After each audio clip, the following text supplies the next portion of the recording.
राजधानी दिल्ली के श्रद्धा वॉल्कर हत्याकांड मामले में तिहाड़ जेल में बंद आरोपी आफताब पूनावाला का नार्को टेस्ट आज नहीं हो सकेगा क्योंकि अभी तक आफताब का पॉलीग्राफी टेस्ट पूरा नहीं हो सका है। इसीलिए ये टेस्ट 5 दिसंबर को हो सकता है क्योंकि अंबेडकर अस्पताल में सोमवार को नार्को टेस्ट कराने का नियम है। वहीं सूत्रों का कहना है कि साकेत कोर्ट ने आफताब पूनावाला को 28 और 29 नवंबर और 5 दिसंबर को FSL डायरेक्टरेट के सामने पेश होने का आदेश दिया है। वहीं रोहिणी में स्थित फॉरेंसिक साइंस लैबोरेटरी में रविवार को कहा कि श्रद्धा हत्याकांड मामले में आरोपी आफताब अमीन पूनावाला का शेष पॉलीग्राफ टेस्ट सोमवार को होगा, जहां अधिकारियों ने कहा है कि क्योंकि ये टेस्ट अभी पूरा नहीं हुआ है इसलिए नार्को विश्लेषण कुछ और दिन के लिए स्थगित हो सकता है। इस दौरान पॉलीग्राफ टेस्ट के पहले 2 चरणों के निष्कर्षों के आधार पर 70 प्रश्न तैयार किए गए हैं। उम्मीद जताई जा रही है कि इससे आफताब से पूरी जानकारी मिल सकेगी।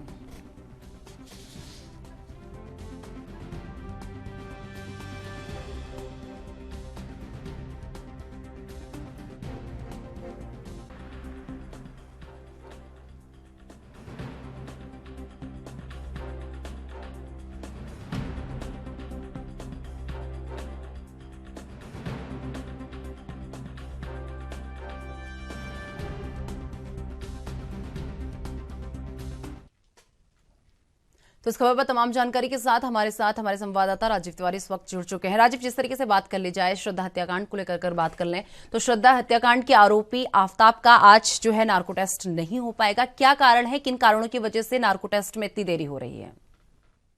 देखिए, यहाँ पर बात करें पॉलीग्राफी टेस्ट की और नार्कोटिक टेस्ट की, तो आफताब की जो है वो पॉलीग्राफी टेस्ट जो है वो लगातार पहले 2 दिनों तक किया गया है और स्वास्थ्य बिगड़ने की वजह से उसका पॉलीग्राफ टेस्ट जो है वो पूरा कंप्लीट नहीं हो पाया। मगर आज की बात करें तो आज उसका स्वास्थ्य जो है वो बेहतर बताया जा रहा है और पॉलीग्राफी टेस्ट जो है वो किया जाएगा। मगर पॉलीग्राफी टेस्ट के बाद ही नार्कोटिक टेस्ट किया जाएगा और जिस तरीके से 70 सवालों के जवाब ये कहीं ना कहीं आफताब से पूछे जाएंगे तो उससे साफ जाहिर है कहीं ना कहीं आफताब की जो द्वारा जो श्रद्धा मर्डर केस किया गया था उसकी गुत्थी जो है वो सुलझाने का दावा किया जा रहा है। मगर यहाँ पर बात करें श्रद्धा मर्डर केस की तो उसको लेकर भी कहीं ना कहीं जो उसके फादर है वो कहीं ना कहीं अब कोर्ट तक का दरवाजा खटखटा सकते हैं। जी, अभी तक जो पॉलीग्राफी टेस्ट हुआ है उसमें क्या क्या पूछताछ की गई है और क्या कुछ जानकारी निकलकर सामने आई है?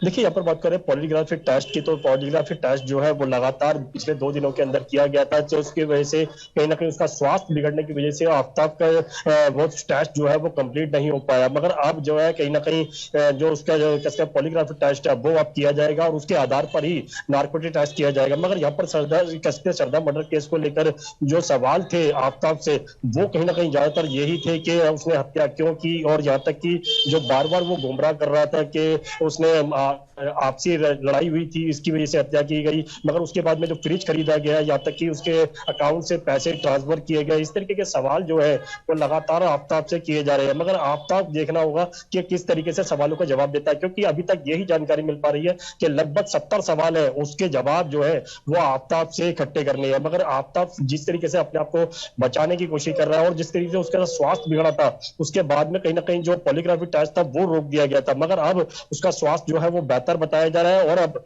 पॉलीग्राफी और नार्कोटिक टेस्ट जो है वो दोनों किए जाएंगे। जी राजीव, वहीं बात अगर मेहरौली के जंगलों की कर ली जाए तो मेहरौली के जंगलों से कोई नया अपडेट सामने आया हो कि कुछ बरामद हुआ हो?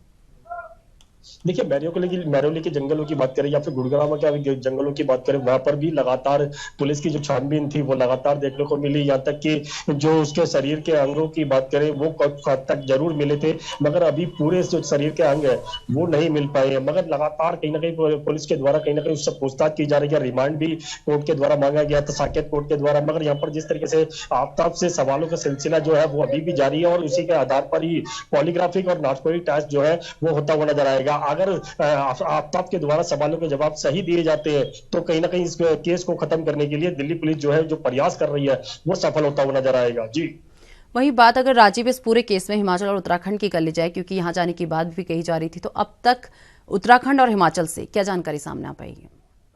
देखिए, उत्तराखंड और हिमाचल की बात करें तो वहां पर भी यही जानकारी मिल पा रही थी कि पहले आफ्ताब जो है वो वहां पर भी गया था, और लगातार ये भी जानकारी मिल पाती थी कि वो उत्तराखंड के होटल में भी रहा था। मगर इस तरीके की जानकारी जो है वो कितनी सही है और कितनी गलत है, ये आफ्ताब के द्वारा ही स्पष्ट हो पाएगा। मगर आफ्ताब जो है वो पुलिस की कस्टडी के अंदर है, और लगातार उससे पॉलीग्राफिक टेस्ट जो है वो आज भी किया जाएगा, और उसके सवाल जो है वो किस तरीके से आएंगे उसके आधार पर ही नार्कोटिक टेस्ट जो है वो होता हुआ नजर आएगा। जी। वहीं अगर बात श्रद्धा के दोस्त की कर ली जाए तो क्या पूछताछ अभी तक की गई है?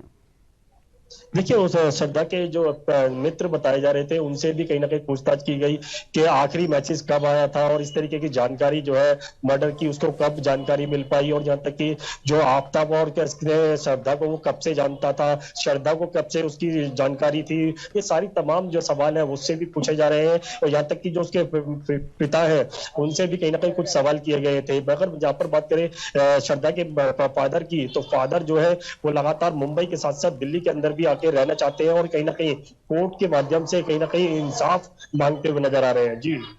अभी तक इस पूरे मामले में पुलिस द्वारा क्या जानकारी दी गई है? देखिए, अभी तक पुलिस के द्वारा कोई ऐसी बड़ी जानकारी नहीं दी गई है, क्योंकि जिस तरीके से कहा गया कि आफ्ताब के द्वारा श्रद्धा के 35 टुकड़े किए गए थे, फ्रिज के अंदर रखा गया था, और वो महरौली के अंदर कब से रह रहा था, इस तरीके की जो सवाल है वो दिल्ली पुलिस के द्वारा इकट्ठे किए जा रहे हैं। मगर दिल्ली पुलिस की तरफ से अभी तक मीडिया के लिए कोई बड़ा खुलासा नहीं किया गया है। जी। चलिए राजीव, बहुत बहुत धन्यवाद हमारे साथ जुड़ने के लिए और ये तमाम जानकारी हमारे साथ साझा करने के लिए।